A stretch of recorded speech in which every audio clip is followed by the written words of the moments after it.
Et si un simple atterrissage d'urgence avait bouleversé l'équilibre du pouvoir en Afrique de l'Ouest?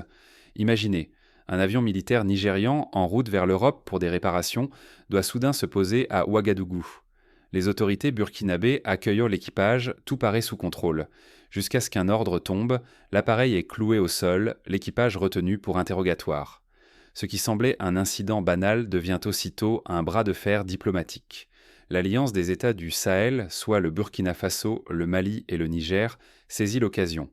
Elle proclame haut sa souveraineté aérienne, place ses défenses en état d'alerte et prévient: désormais chaque vol non autorisé risque d'être neutralisé. Face à ce geste inédit, le Nigeria, géant longtemps incontesté, se retrouve défié ouvertement. Derrière les discours, la tension grimpe. L'AES joue sa survie et son autonomie, quitte à bouleverser tout l'ordre régional. Un pas de travers et tout peut basculer, perte de contrôle ou nouveau rapport de force. Comment en est-on arrivé là?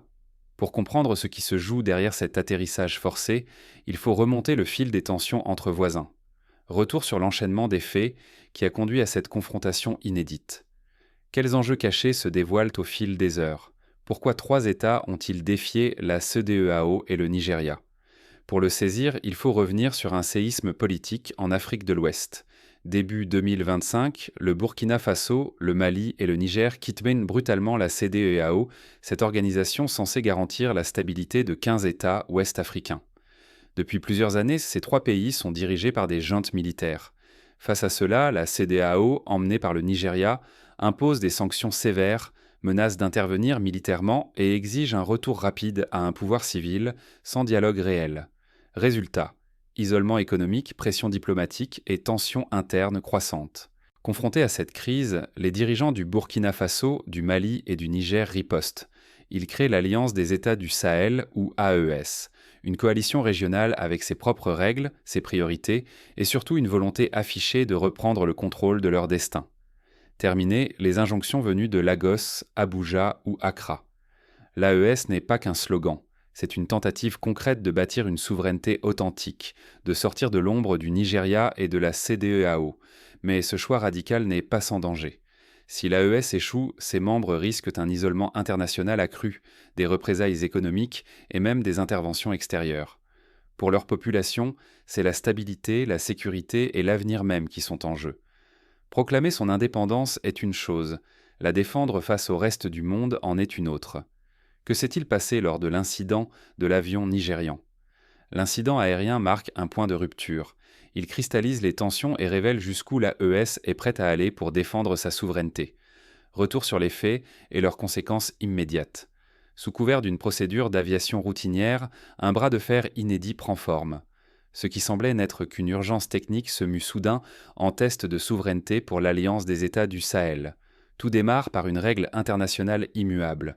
Lorsqu'un avion signale une urgence, les aéroports voisins doivent l'assister. Ainsi, un avion militaire nigérian, avec 11 personnes à bord, atterrit à Ouagadougou grâce à l'accord immédiat des autorités burkinabées. L'accueil est conforme, réparation organisée, hébergement proposé, tout selon les normes. Mais en coulisses, la tension monte d'un cran. Le gouvernement burkinabé intervient au sommet, imposant un revirement brutal. L'équipage nigérian est retenu pour interrogatoire. Le discours change. L'urgence technique devient subitement une accusation de violation de l'espace aérien. La riposte de l'AES ne tarde pas. Les trois États membres, Burkina Faso, Mali, Niger, publient un communiqué solennel. Ils dénoncent quand une atteinte à leur souveraineté. Les défenses anti-aériennes sont placées en alerte maximale. Le message est limpide. Désormais, tout appareil non autorisé sera neutralisé sans hésitation. Abuja choisit l'apaisement. Aucune menace ouverte. Le Nigeria entame des négociations discrètes pour récupérer ses militaires et éviter l'escalade. Après plusieurs jours de tractation, l'équipage est relâché. Mais l'avertissement est lancé à toute la région. Dans ce face-à-face, la moindre erreur aurait pu déclencher une crise militaire majeure. Pour l'AES, c'est l'occasion de prouver que sa souveraineté est désormais concrète. Pour le Nigeria, il s'agit d'éviter un conflit qui fragiliserait son autorité et son image en Afrique de l'Ouest. Ce duel marque un tournant. La crédibilité de l'AES se joue désormais à chaque incident, sous les yeux de tout le continent. Mais la crise ne se limite pas à un simple incident aérien. Très vite, les répercussions économiques et diplomatiques se manifestent, mettant à l'épreuve la solidité de l'alliance. La rétention de l'avion militaire nigérian n'était pas un simple geste défensif. C'était un défi lancé à la domination du Nigeria et de la CEDEAO. L'Alliance des États du Sahel affirme désormais qu'elle contrôle fermement son espace aérien et qu'elle est prête à en assumer toutes les conséquences. Forte de cette démonstration, l'AES accélère la militarisation de ses frontières. Les exercices conjoints se multiplient, tandis que de nouvelles procédures strictes s'imposent à chaque aéronef étranger. L'objectif est clair. Toute intrusion devra désormais se soumettre à leurs règles, ou en subir les répercussions. Sur le plan économique, l'AES cherche à s'affranchir des circuits traditionnels. Des projets de zones d'échange autonomes et des discussions avec des partenaires extérieurs émergent, afin de réduire la dépendance vis-à-vis des grandes puissances ouest-africaines. Cette stratégie pourrait séduire d'autres pays mécontents, mais aussi accélérer les fractures régionales. Pourtant, cette quête d'autonomie comporte de lourds risques. Si la CEDEAO, épaulée par le Nigeria, choisit d'intensifier les sanctions ou de fermer ses frontières, l'AES pourrait se retrouver isolée.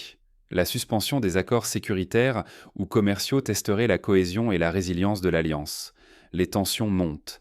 La lutte contre le terrorisme, déjà complexe, pourrait pâtir du manque de coordination, tandis que les populations ressentiraient rapidement les effets, hausse des prix, blocage, incertitude sur l'avenir.